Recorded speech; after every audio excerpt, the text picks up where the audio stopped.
everyone, it's Tammy from Nutmeg Notebook. I'm so excited to show you how to make these vegan sausages today. So I was inspired by this new cookbook, the Engine 2 cookbook. They have a recipe in here for these Epic Brats, and they use the brown rice wrappers to make a casing. And I did make these for a party on Saturday night, and my husband Tom and my friend Lorna helped me make these, and they were absolutely delicious. The only problem was our friend Chef AJ was here visiting, and she cannot have any type of legumes. She has a sensitivity to them, so she wasn't able to enjoy them. So yesterday she asked me, isn't there something else that we could use for a filling? And I said, I think I have an idea.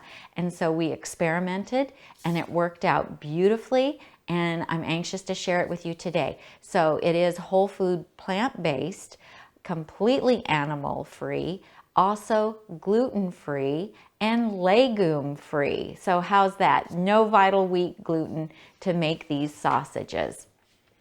So this is what the end result is going to look like. Whoa, it went flying.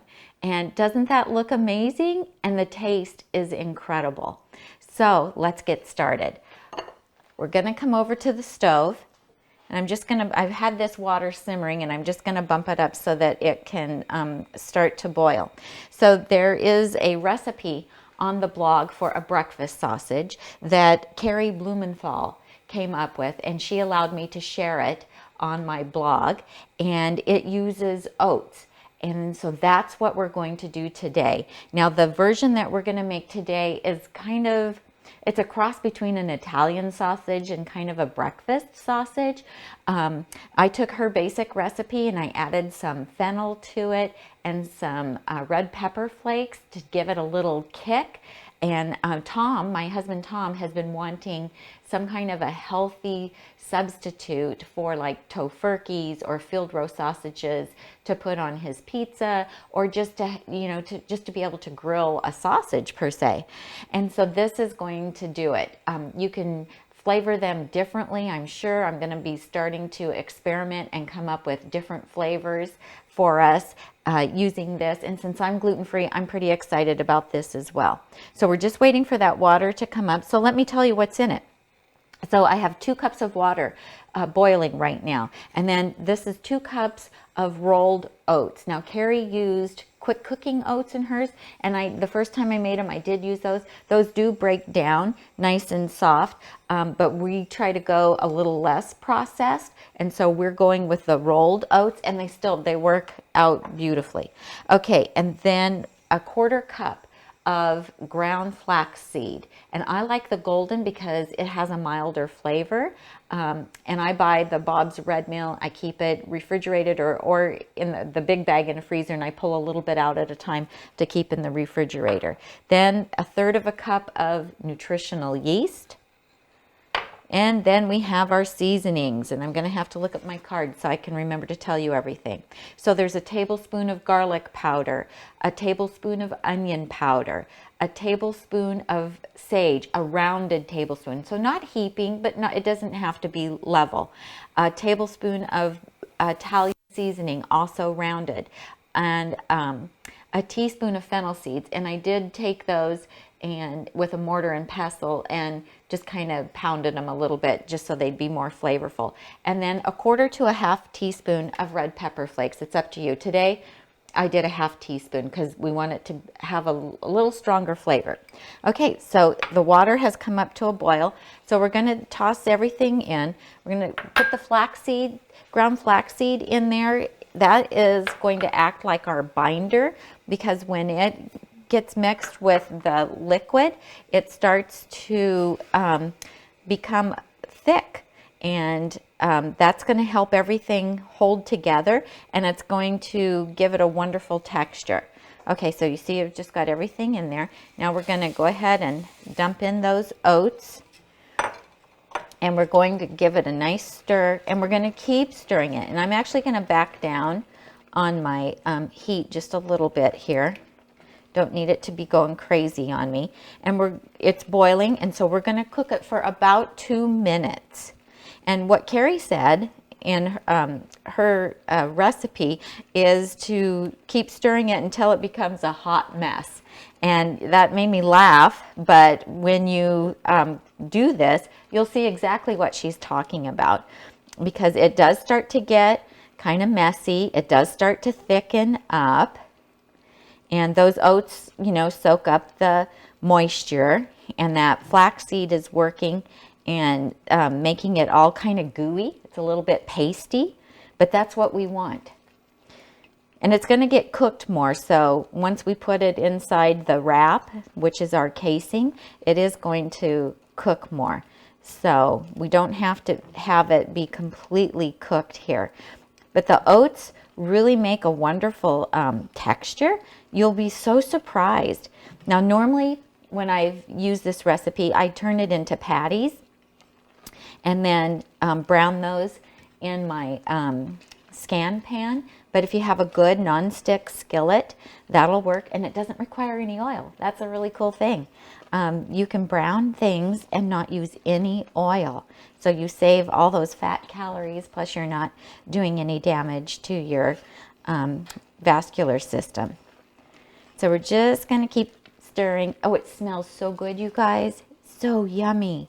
That smell of the sage and the fennel. I love fennel. I think it has just a wonderful smell and flavor. So here we go. So the brats that we made were a really big hit at the party. People were amazed what they were made from. The only criticism that we really got was people said they seemed a little dry, and I have to agree that they do seem a little dry, but these don't. The ones with the oats are not dry. So we're just going to give it a little more time here. So do you see how the moisture has pretty well gotten incorporated? It's starting to get thick and kind of has a gooey texture to it, and that's what we want, because we want it to hold together. We want it to all kind of mush. This is what Carrie was talking about it being a hot mess. Love it. And the oatmeal's starting to break down a bit. And it does even more as it sits. It just kind of magically turns into a different texture. Okay, this is looking pretty good to me. So I'm going to go ahead and turn off the burner. And we're going to get a little hot mat, and we're going to come over here. And I'm going to show you what we'll do for the next step. We'll just move some things out of the way here. Okay, so for each sausage, we're going to need about 1/3 of a cup of this mixture. So I just used my 1/3 cup measure. And if I wasn't doing this on video for you all, I would let this cool down a bit before I'd start working. In fact, I think I'm going to go ahead and put some gloves on for this. Just get my little gloves going here. It is messy. It is kind of sticky. If you don't have the gloves, you could just, wet your hands a little bit to try to keep it from sticking. Helps if you get your thumb in the thumb hole. Okay, there we go. So if I'm doing the whole batch at once, which I'm not going to waste your time to do that, but I take a baking sheet and line it with the parchment paper, and that way then, you can just put it all in the refrigerator to cool, because we're going to want to chill these. So I'm just going to try to create kind of a log, like so. You see that? And that's about the right size and length that I want. Now I'm going to show you another one. So just a nice 1/3 of a cup. And then I'll just pop it into my hand and then just start working it. And while it chills, it is going to firm up even more. You see it's pretty soft right now, but you do see how it's sticking together. And in the refrigerator, while it chills, it really starts to stick together pretty nice. Okay, so that's what you do. So just keep repeating that until you used up all of the batter. And a 1/3 of a cup, that's about the right size. So just going to get this out of the way. I'm going to start preheating my scan pan. I love this pan. It is a ceramic pan and it is non-stick. And you can cook onions and mushrooms and saute vegetables, and you can brown veggie burgers in it. It's wonderful. And that's scan, S-C-A-N. Okay, so let's pull out the ones that I already have chilled and some that I've already rolled.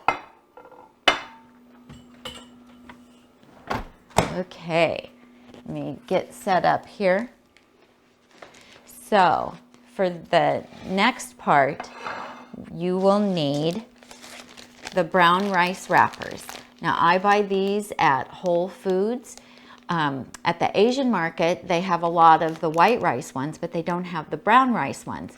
And I prefer the brown rice ones. They, haven't been processed quite as much. So these say the ingredients are brown rice, cassava, water, organic green tea, and salt. So about 3 of them is a serving for 96 calories, no fat, and 110 milligrams of sodium and 1 gram of fiber. So, really not too bad. And I use these a lot for a lot of different things. So we'll need those. You'll need a cutting board. A plastic cutting board works well. We just need a surface to put the wet spring roll wrapper on. And then we need a bowl of warm water.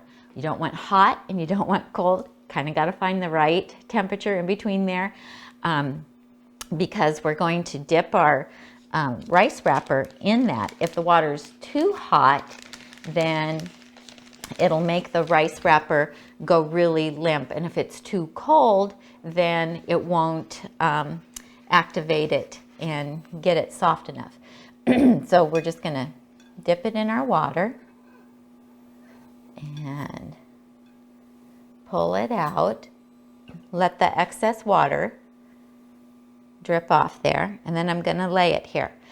Now, it's not completely pliable right now, but it will get pliable. So let me move that out of the way. So these are some that I, wrong one. These are some that I chilled earlier. I made a batch and I chilled them. And you can see how it picks up pretty nice. It's staying together pretty well. So, and it's still, you can still kind of move it around. So I'm going to put it on here, and then this is how we're going to wrap. So we're going to pull the bottom up like so, just like you're making spring rolls or enchiladas or burritos. If you've ever watched them at Chipotle do a burrito, that's pretty much the same way. So fold in the sides. See how it's getting pliable now. And then we're just going to roll it. And I'm going to kind of press on it just a little bit because I'm trying to get it to be more round. So I'm just going to do that. And then we're just going to roll it up. And there you go.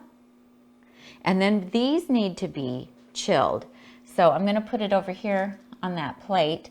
That's going to go back in the fridge. So I'll do one more for you so you can see. So we're just dipping this brown rice wrapper in the water. Make sure it's all gotten wet. I'm going to let the excess drip off. These are really fun to work with, and sometimes we'll do wraps and just when we have the family all over, and we'll just let everybody fill theirs with veggies and stuff. And I have a video and a blog post about that. Okay, so here's the other one we're going to do. And then we're just going to pull up the bottom. This one's not quite soft yet, but it's getting there. Then we'll pull over the edges. Pull this one over. And we're going to roll it. And you want to do it tight. And I'm just trying to get it a little more roundy. There we go. See that? Really easy. And then we just want to put this in the refrigerator and just chill it a little bit more. Make sure that everything is held together well. And so here's some that I've already chilled. And these were in the refrigerator for about 20 minutes. And that's about all it takes. So we're going to come on over to the stove now. And I'm going to turn this down a little bit. I've got it nice and preheated. And I'm going to put these in. And you have to kind of keep after them and roll them. You can hear it kind of sizzle. And that wrapper, it doesn't stick. And it just kind of, it almost like melts into the filling. It's so strange. I never knew that it would work like this. I will tell you that we tried them in the air fryer at 400 degrees for 20 minutes and we had to pull them out because they started to split and the stuffing started to come out. So that didn't work, but I will try them again at a lower temperature and see if a lower temperature will work with them, because I do make the crispy spring rolls in the air fryer and with the vegetables in them. It works really well, but it didn't work with the oats. So see how this is just starting to get a little, it just starts to get a little brown. Now in the Inch and Two cookbook, it says that you can make these on the barbecue grill and then you get the grill marks. So that could be really fun for summer barbecues to be able to do that. So we're just going to turn that one. And we're going to turn this one. And I have to tell you, these are really, really tasty. So, you know, a little bit of sauerkraut, a little bit of mustard, and it is to die for. I'm also thinking that once we've cooked them, if we let them chill, then we could slice them, and then we could brown the slices in here and use them on pizza. I think that would be so delicious. So, and Heather Goodwin from the Butterfly Effect Plant-Based Weight Loss, she has a Facebook page, and she has a great pizza crust recipe that's gluten-free, whole food, plant-based, flour-free, gluten-free. And so I think these would be really wonderful on Heather's pizza. So we just want these to brown up. And it takes a few minutes for that to happen. And then the stuffing will get nice and hot, and they'll be really delicious. Okay, you guys, it's been about 6 minutes, so I'm going to call it good and pull them off. I've been just rotating them every minute or so, just kind of moving them around, you know, just trying to make sure that I get that rice wrapper browned on all sides. And they kind of sizzle a little bit, and it's kind of fun. And remember, you can grill them. I haven't tried that yet, but in the Inch and Two book, it does talk about grilling them, and then you would get the little grill marks. So I also have a grill pan that I can use on the stove top. So I think we'll give that a try. But look at these. Aren't these amazing? They just really look like a sausage, and I wish you could taste them because they are absolutely amazing. Woo, that's hot. I'm not going to be able to take a bite because it's just way too hot, but you can see how beautiful it looks inside. And then as they cool, it really firms up even more. This is one that I made yesterday and have chilled, and it's delicious. So there you go. And watch for some new flavors in the future, because I'm going to be playing around with this and experimenting for Tom so that he can have a lot of different flavored sausages in his diet now. If you have enjoyed this video, would you please give me a thumbs up? And don't forget to subscribe to my channel so that you'll get notifications every time I do a new video. And check out my blog at nutmegnotebook.com. I will link to products that I like in down below this video, and I have an Amazon recommendation page where I post all my favorite kitchen gadgets and hiking supplies and all the fun stuff that I have found to be useful. Thanks so much for watching, and I'll see you next time. Bye-bye.